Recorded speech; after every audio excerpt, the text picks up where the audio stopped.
Баршаңызға қайырлы күн. Бүгін сіздермен сүзбе пирогын жасау рецептімен бөлісемін. Үгілмелі қамырын жасау үшін бізге 220 грамм ұн, 100 грамм ерітілген сары май, 10 грамм қопсытқыш, 3 ас қасық қант, 1 жұмыртқа қажет. Ең алдымен ыдысқа ерітілген сары майды құйып, үстінен қантты салып, қант ерігенше миксермен жақсылап араластырамыз.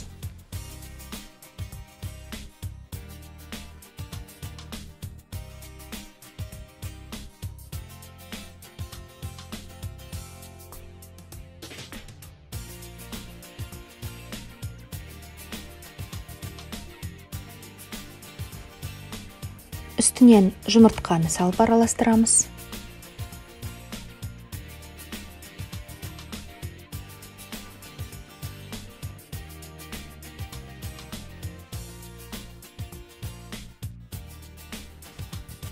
Үстінен қопсытқышпен ұнды салып, жұмсақ етіп қамыр илейміз.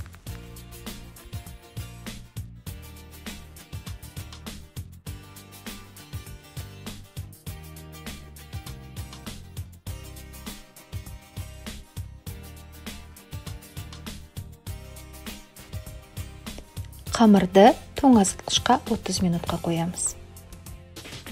Енді салмасын дайындаймыз. Ол үшін бізге 450 грамм ірімшік, 100 грамм қант, 100 грамм қаймақ, 1 ас қасық ванильді қант және 1 жұмыртқа қажет.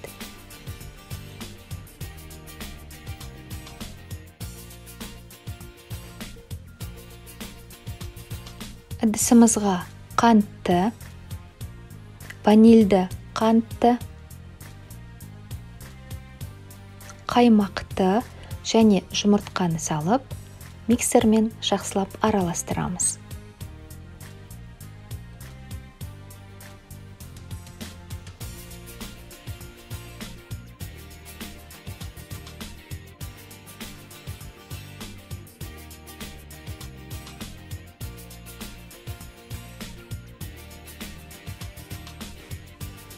Үстінен ірімшікті салып, массамыз біркелкі болғанша жақсылап миксерлейміз.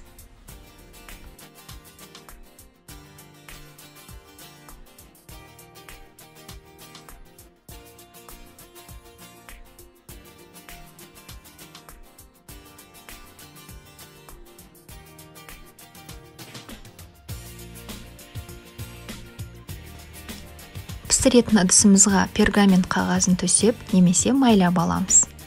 Қамырды үстіне жақсылап жайып, шетіне шығарып, видеода көрсетілгендей дайындаймыз.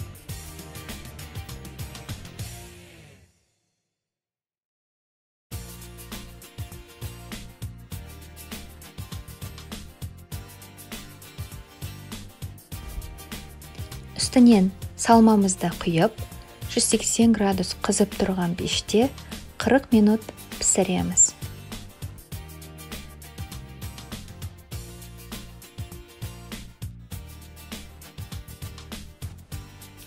Пирогымыз дайын, астарыңыз дәмді болсын.